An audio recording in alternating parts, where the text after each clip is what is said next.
Caligula, how Rome's darling became its nightmare. He was born into glory, wrapped in privilege, and adored by legions. They called him Little Boot, Caligula. A child mascot of the Roman army, parading in miniature armor, charming hardened soldiers with his innocent swagger. But how does a boy so beloved grow into a man so feared? What twisted path leads from military camps to orgies, torture, and divine delusions? This is not just a biography, it's a descent into madness. A tale of poisoned fathers, exiled mothers, and a young boy raised in the shadow of a tyrant. Why did Rome cheer his rise and then celebrate his assassination? What happened during that mysterious illness that turned a promising emperor into a walking nightmare? And how did a man who once lowered taxes and threw lavish feasts end up forcing senators to run beside his carriage and smile while their children were tortured? This is the story of Caligula, Rome's glittering god-emperor turned grotesque tyrant. A man who declared war on the sea, demanded worship in temples, and reminded his wife daily that he could have her executed just for fun. His reign lasted only 4 years, but his legacy? Eternal. So if you think history is boring, think again. Because once you enter Caligula's Rome, you'll never look at power the same way. On August 31st, 12 AD, the Roman Empire welcomed a bouncing baby boy into a family so elite, it made the Kardashians look like peasants. Gaius's father was none other than Germanicus, the empire's golden boy. A general so beloved, his soldiers would have followed him into Hades wearing flip-flops. His mother, Agrippina the Elder, was basically Roman royalty squared. Her dad was Marcus Agrippa, BFF to Emperor Augustus, and her mom was Augustus's only biological daughter. That's like being the child of Beyoncé and Barack Obama with Julius Caesar as your godfather. So yes, Gaius was born into privilege, but not the cushy, toga-wearing, grape-feeding kind. His dad was a working general, which meant little Gaius spent his early years in military camps along the Rhine, dodging mud puddles and barbarian arrows. The soldiers adored him, dressing him in a miniature uniform complete with tiny boots, Caligulae. Thus, the nickname Caligula was born. Cute, right? Like calling a baby Little Chainsaw. Totally harmless. While Caligula was playing soldier, Rome was bracing for a political hurricane. Emperor Augustus had ruled for nearly 40 years, and his succession plans were unraveling faster than a toga in a windstorm. His preferred heirs, Agrippina's brothers, died young, so he turned to Tiberius, a general with all the charisma of a wet sponge and the warmth of a tax audit. Nobody liked Tiberius, not even Augustus. To make the bitter pill easier to swallow, Augustus forced Tiberius to adopt Germanicus, hoping the empire would tolerate Tiberius, knowing that Germanicus was next in line. Spoiler, that plan went up in flames faster than Pompey.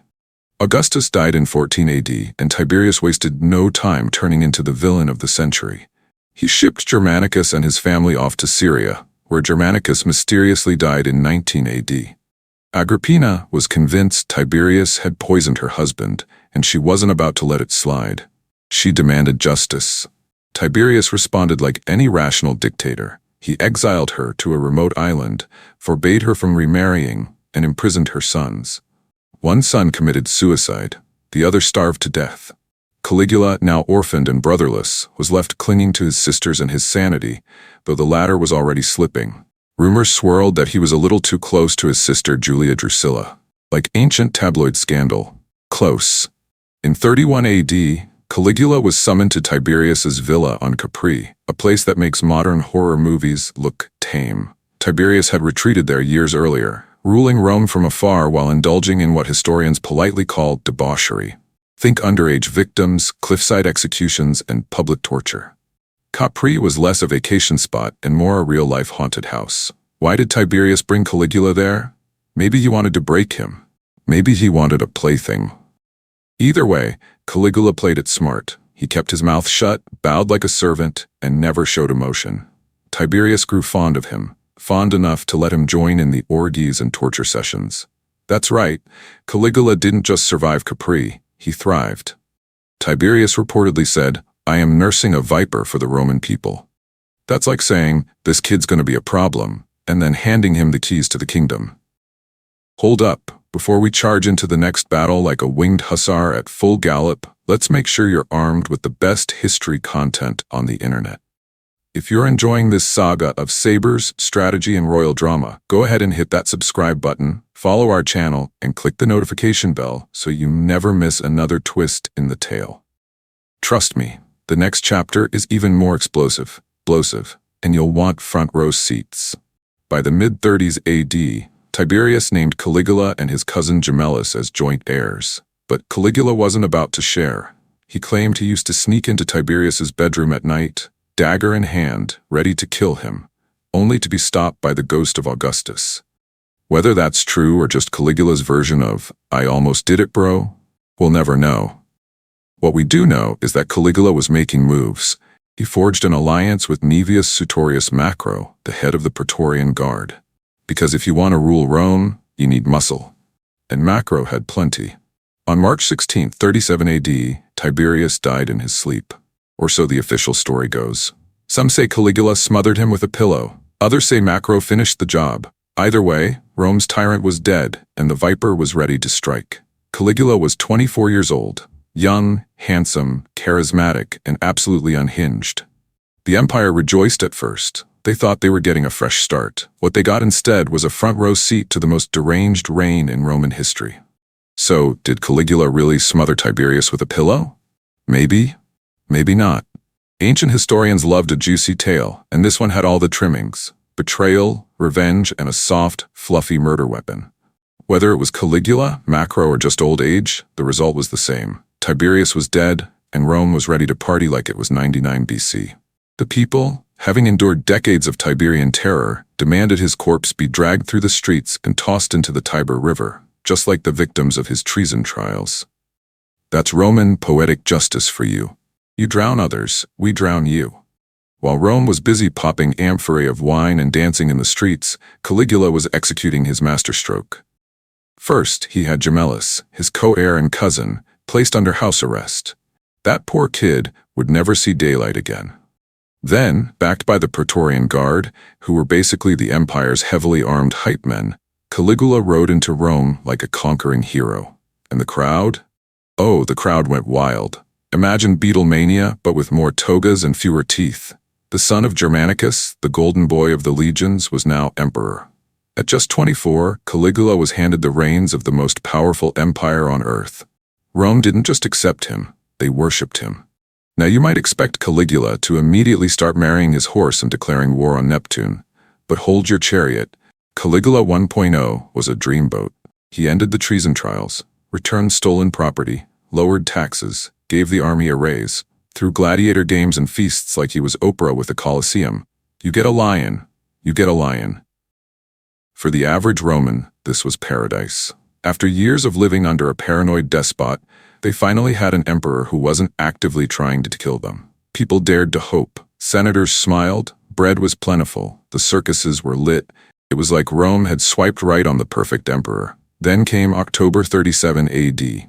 Caligula fell ill, possibly poisoned, possibly cursed, possibly just unlucky. For weeks he hovered between life and death. Rome panicked. Senators wept. Citizens prayed. Some senators even offered their lives to the gods in exchange for Caligula's recovery. And wouldn't you know it? He recovered. But something came back with him. Something off. The first sign that things had gone sideways came when Caligula invited those self-sacrificing senators to dinner. He thanked them for offering their lives to Jupiter. Then, with the casual menace of a man asking for the salt, he said, "So, when are you going to die?" Cue awkward silence. Cue collective pants wetting. One by one, the senators were forced to commit suicide. Caligula had turned their piety into a death sentence. The honeymoon was officially over. Now historians love to paint Caligula's illness as the moment he snapped. But let's not kid ourselves. This guy was already marinating in madness back on Capri. Torture? Check. Orgies? Check. Creeping into Tiberius's room with a dagger? Double check. The sickness didn't create the monster. It just let him off the leash. With the senators dead and the throne secure, Caligula returned to public life. But something was wrong. The sparkle was gone. The smile had a twitch. The emperor who once promised on it. Once upon a time in Rome, the emperor wore stately robes and carried himself with imperial dignity. Then came Caligula, who ditched tradition like last season's tunic. He strutted around in outlandish costumes, sometimes in women's clothing, sometimes dressed as gods, and occasionally as a full-blown deity mashup. Imagine Zeus meets Aphrodite meets Liberus. He claimed to suffer from constant headaches, which might explain the wardrobe choices. Or maybe he just wanted to keep the Senate guessing. Is that a toga or a bridal gown? Should we bow or curtsy? Post-illness, Caligula had a new hobby, humiliating the Senate. He'd make senators jog beside his carriage through the streets of Rome like sweaty, overdressed marathoners. Those who refused were treated to dinner parties where the emperor would pick a senator's wife, drag her off mid-meal, and return her later like a borrowed napkin. The husband expected to smile and compliment the emperor's taste. It was less dinner with the emperor and more psychological torture with appetizers. Caligula's romantic escapades were a masterclass in cruelty. At the wedding of Gaius Calpurnius Piso and Livia Orestilla, he decided he liked the bride better, so he ordered her to marry him instead. She complied, he had his way, then divorced her the next morning. Oh, and he banned her from ever marrying Piso again, because why not? Lollia Paulina got the same treatment, forced to divorce, marry Caligula, then discarded like a broken amphora. Rumors swirled of affairs with prostitutes, young boys, and even the male actor Nestor. But the most infamous was his relationship with his sister, Julia Drusilla. Drusilla wasn't just close to Caligula, she was elevated to the status of imperial consort. The army swore loyalty to her. They were inseparable. When she died in 38 AD, Caligula declared her a goddess and demanded public worship. It was grief, yes, but grief with a side of divine delusion 3. Caligula's parties were legendary for their opulence and their terror. At one gathering, he burst into laughter. When asked why, he replied, "I've just thought that I've only to give the word, and you'll all have your throats cut." That's not a punchline, that's a threat with a wine chaser. In 38 AD, he executed Gemellus, his cousin and former co-heir. Then he turned on Macro, the Praetorian Guard prefect who helped him seize power. It was Caligula's first taste of blood. He liked it. He wanted more. To be fair, Caligula wasn't all doom and gloom. He expanded Rome's aqueduct system, bringing clean water to the masses. He built new ports to boost trade. He even insulted senators in creative ways, like suggesting his horse, Incititus, would make a better consul than they would. That wasn't policy. That was shade. Then came the Bay of Bali stunt. An astrologer once told Caligula he had no more chance of becoming emperor than of riding a horse across the Bay of Bali. So Caligula requisitioned every boat in Italy, built a floating bridge across the bay, and rode his horse across it for 2 days straight. Rome suffered a grain shortage. Caligula got a new meme too. By AD 39, the imperial piggy bank was empty. Caligula had spent it all on parties, palaces, and floating horse parades.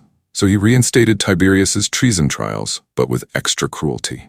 Random citizens were accused, their property seized, and their lives ended in slow, torturous executions. Parents were summoned to watch their children die, forced to smile and cheer or risk joining them. It was Capri all over again, just with a bigger audience. Yet bizarrely, the rest of the empire functioned. Caligula's madness was mostly confined to Rome. If you lived in Gaul or Egypt, you might not even notice the bloodbath in the capital, unless, of course, he decided to ride a horse across your bay. Enter Milonia Caesonia, Caligula's final flame, and arguably the only woman who looked at his madness and said, "Yes, please." Older than the emperor and just as morally bankrupt, she was a woman of indulgence, vanity, and zero empathy. Basically, if Caligula was a flaming chariot of chaos, Milonia was the glittery whip.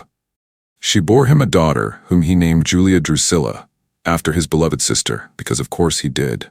His idea of romantic pillow talk, reminding Milonia that he could have her tortured and executed at any moment. Nothing says, "I love you," like a death threat over dinner. By the second anniversary of his illness, Caligula was feeling good, which meant everyone else was feeling terrified. Confident in his grip on power, he turned his back on Rome and headed to the frontier to play emperor-conqueror. But Rome wasn't as cowed as he thought. With the madman out of sight, whispers began to swirl in the Senate and Praetorian Guard. Whispers of change. Whispers of daggers. Meanwhile, Caligula was living his best delusional life. Some accounts say he put down a German revolt and invaded Gaul. Others say he staged fake battles with soldiers dressed as Germans, then ran away when the real ones showed up. Either way, it was less Julius Caesar and more LARPing with lethal consequences. Then came the pièce de résistance, the invasion of Britain. Caligula marched 200,000 men to the edge of Gaul, stared across the English Channel, and declared war on the sea. He ordered his troops to collect seashells from the beach, proclaiming them spoils of victory. Then he turned around and went home. It was the most expensive beach day in history. Rome suffered a grain shortage, Britannia remained unconquered, and Caligula added ocean conqueror to his resume.